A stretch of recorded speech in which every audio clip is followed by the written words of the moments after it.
dan aku mulai takut terbawa cinta, menghirup rindu yang sesakkan dada. Jalanku hampa dan ku sentuh dia, terasa hangat oh di dalam hati. Ku pegang erat dan ku halangi waktu, tak urung jua ku lihatnya pergi.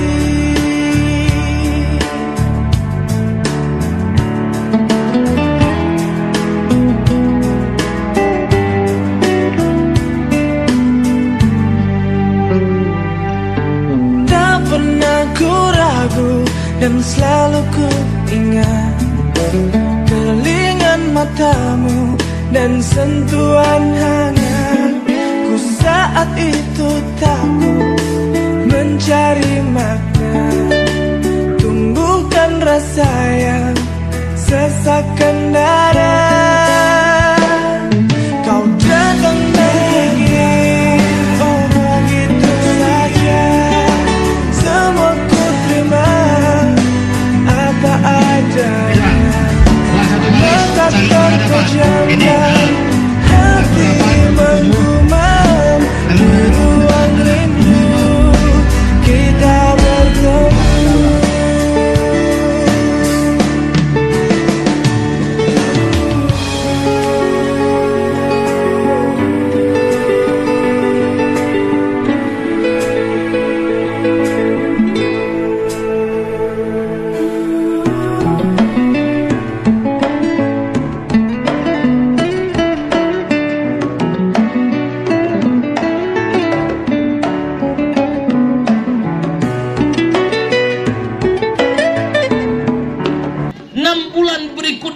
Mereka menangisi agar Allah Subhanahu wa Ta'ala mendatangkan kepada mereka bulan Ramadan, Bapak Ibu sekalian. Mereka merindukan bulan Ramadan. 6 bulan mereka persiapannya, bukan 10 hari itu juga. Maka kita diajarkan oleh para ulama terkait misalnya doa kita ketika menyambut kedatangan bulan Ramadan adalah Allahumma sallimni Ramadan wa sallimli Ramadan wa tasallamhu minni mutaqabbala. Itu doa yang diajarkan oleh para ulama kepada kita. Apa maksudnya? Ya Allah, salimni Ramadan, sampaikan kami kepada bulan Ramadan dan hadirkan Ramadan kepada kami. Jadi bukan minta untuk disampaikan kepada bulan Ramadan, tapi hadirkan Ramadan kepada kami. Jadi jangan sampai ketika kita ada bulan Ramadan, akan tetapi kehadiran daripada bulan Ramadan itu tidak kita rasakan. Wa tasallamhu minni mutaqabbala, dan terimalah amal ibadah yang aku kerjakan pada bulan Ramadan. Itu Bapak Ibu semuanya. Maka ketika kita menghadapi bulan Ramadan, ada beberapa hal yang harus kita persiapkan. Persiapan tersebut meliputi yang pertama adalah persiapan secara fisik.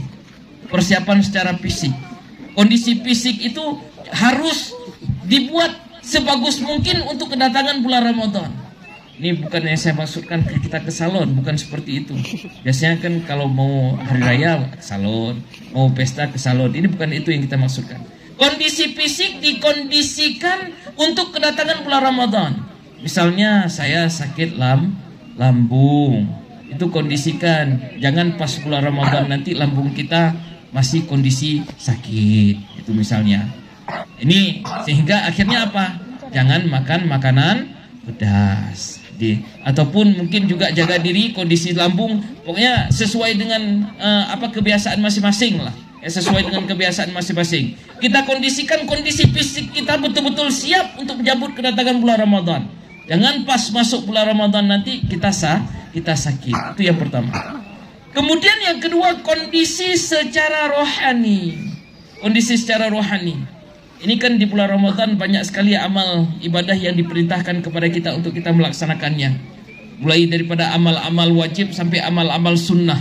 Dan amal-amal sunnah itu balasannya dilipat gandakan kepada kita. Nah, ketika dilipat gandakan balasan tersebut, otomatis memang ada usaha ekstra yang kita lakukan ketika datangnya bulan Ramadan, ketika kita berada di bulan Ramadan. Mulai daripada tilawah kita, kemudian zikir kita, kemudian salat duha, salat witir, salat tahajud, salat tarawih, dan lain sebagainya. Ini segala jenis salat. Nah, di sini perlu persiapannya apa? Kalau hal tersebut sudah biasa kita lakukan Bapak Ibu semuanya, ini pas kita berada di bulan Ramadan, itu kalau bahasa aja nggak terkejut tubuh, terkejut tubuh ketika kita melakukan hal tersebut di bulan Ramadan, karena kita sudah terbiasa. Setidaknya kita sudah melatih diri, sudah melatih diri ketika bulan Rajab, sudah melatih diri ketika bulan Sya'ban. Ini termasuk melatih diri untuk melaksanakan ibadah puasa. Karena dalam riwayat disebutkan bahwa Rasulullah SAW itu yang paling banyak sekali beliau berpuasa itu adalah pada bulan Rajab dan pada bulan Sya'ban. Kalau bulan Ramadan nggak usah dibilang lagi, memang 30 hari full kewajiban. Nah, yang lain selain daripada bulan Ramadan, bulan Rajab, bulan Sya'ban ini yang paling banyak beliau melakukan puasa. Latihan. Itu juga misalnya dengan ibadah-ibadah yang lain, latihannya di bulan Rajab dan bulan Sya'ban, eksekusinya adalah kita melakukannya di bulan Ramadan. Makanya para ulama menyebutkan bahwa bulan Rajab itu adalah bulan kita menanam. Bulan Rajab bulan kita menanam. Kemudian bulan Sya'ban adalah bulan kita menyirami tanaman. Dan bulan Ramadan adalah bulan kita memanen tanaman tersebut. Ini para ulama mengatakan demikian. Jadi bisa kita terjemahkan dengan bagaimana kita mempersiapkan diri untuk menyambut kedatangan bulan Ramadan, Bapak Ibu. Jadi persiapan secara ruhi, secara rohani pun harus dipersiapkan. Untuk menjelang megang baru dapat turun Quran, menjelang megang untuk baru tamita tasbih, untuk menjelang megang untuk baru tamita mukena yang baru dan lain sebagainya. Jangan seperti itu. Nah, kemudian juga persiapan yang berikutnya yang harus kita lakukan, yang nggak kalah penting Bapak Ibu semuanya, bahkan ini menjadi penentu tidak sahnya amal. Persiapan secara keilmuan. Ini ada pepatah yang mengatakan al-amil bila ilmin kasail bila dalil. Mereka yang melakukan amalan tanpa ada ilmu pengetahuan, ini kasail, ibarat mereka yang melakukan perjalanan bila dalil, tapi gaetnya nggak ada, petunjuknya nggak ada. Ini kalau kita melakukan amalan tanpa ilmu. Sekarang saya lihat wajah-wajahnya ada yang baru 10 tahun puasanya. Kalau lihat wajah-wajahnya, ada yang maksimum kayaknya sekitar 40 atau 40 tahun lah yang berpuasa. Siapa yang ada yang Bapak berapa umurnya udah Pak? 52 kurang 12 berarti 40 tahun juga berpuasa. Baru 40 tahun puasa. Ada juga yang 10 tahun. Dik berapa umurnya, Dik? 17. Oh, ternyata di bawah 10 tahun pun baru 5 tahun puasanya ya. Kurang lebih seperti itu. Nah, sekarang ketika kita sudah berpuasa 40 tahun, ada yang sudah berpuasa 5 tahun. Pertanyaannya adalah, tahu nggak kita hukum hakam berkaitan tentang puasa? Tahu nggak kita ditanya syarat wajib, syarat sah, apalagi misal ditanya rukun daripada pelaksanaan ibadah puasa? Jangan-jangan ketika kita tidak mempersiapkan amal ibadah itu dengan ilmu, kita hanya ikut-ikutan. Ataupun kita akan menjawab dengan sebagaimana apa yang dilakukan oleh orang Yahudi dan Nasrani. Apa yang mereka lakukan? Apa yang jawaban mereka? Kami cuman ikut bapak-bapak kami cuman ikut ibu-ibu kami cuman ikut nenek moyang kami, bagaimana mereka melakukannya, akhirnya kami juga melakukannya. Jangan sampai seperti itu jawaban kita. Maka oleh sebab itu kita upgrade ilmu daripada pelaksanaan ibadah puasa kita. Kalau ditanya rukun puasa ada berapa? Ada Rukun puasa ada berapa? Ada Ada yang jawab. 32. Islam. Hah? Rukun puasa ada berapa, Dek? 2. 2 apa 3 2? 2 katanya. Sedikit sekali, entah karena baru bangun tidur. Nah. Rukun puasa ada berapa Bapak Ibu? 4. Ada 4, bagus. Ya, rukun puasa ada 2. Rukun puasa ada 2. Ditanya apa syarat wajib, apa syarat sah? Tahu nggak kita dalam pelaksanaan ibadah puasa? Jangan-jangan kita juga cuman ikut-ikutan. Hingga akhirnya ini kita juga ketika kita melaksanakan puasa akhirnya tidak maksimal. Apalagi misalnya kira-kira apa yang menjadi amalan andalan kita ketika Ramadan nanti. Ketika Ramadan nanti itu apa andalan daripada pelaksanaan ibadah puasa kita? Oh, saya andalannya adalah sedekah. Oh, saya andalannya adalah salat malam. Oh, saya andalannya adalah tahajud. Oh, saya andalannya adalah duha. Oh, saya andalannya adalah Quran dan lain sebagainya. Atau justru mungkin kita nggak punya amal andalan, nggak tahu kita mau buat apa di bulan Ramadan. Nggak tahu mau buat apa di bulan Ramadan. Hingga akhirnya Ramadan yang ada di hadapan kita itu tidak jauh berbeda dengan bulan-bulan yang lain. Kecuali hanya ada makan sahur, plus lagi berbuka, plus banyak orang jualan. Lain nggak ada beda. Banyak orang jualan. Lain nggak ada beda. Ini makanya Bapak Ibu sekalian, ini ilmu tentang ibadah puasa ini harus senantiasa kita upgrade hingga akhirnya kita akan berusaha untuk lebih maksimal dengan Ramadan yang insya Allah akan kita sambut ini.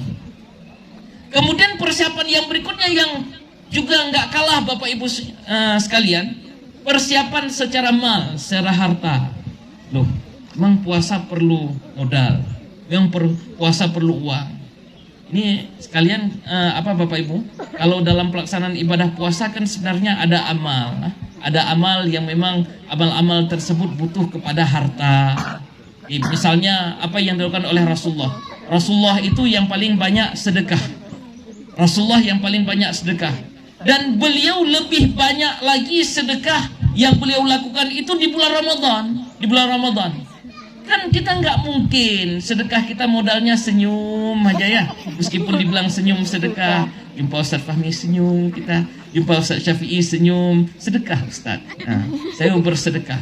Pas kita checklist wajibat yaumiyah kita sudah bersedekah, sudah senyum. Ya, akhirnya kita conteng di bagian sedekahnya. Perlu modal. Nah, ternyata perlu modal ini juga harus ada persiapan. Persiapannya seperti apa? Apalagi kita mengetahui bahwa pas bulan Ramadan nanti biasanya pengeluaran kita itu akan berlipat-lipat. Berlipat-lipatnya untuk apa? Beli cendol, beli bohrom-brom, beli pecal, beli mie jaluk dan lain sebagainya. Ya, itu berlipat-lipat. Enggak pun kita yang makan, mungkin kita bilang saya enggak makan itu Ustaz. Anak perlu makan juga kan? Perlu makan. Ini yang belum punya anak berpikir-pikir juga dan lain sebagainya. Jadi ada persiapan secara keuangan yang harus kita persiapkan di bulan Ramadan. Belum lagi misalnya harus beli baju Lebaran. Harus beli lagi baju baru, beli baju baru. Baju baru kan juga perlu uang.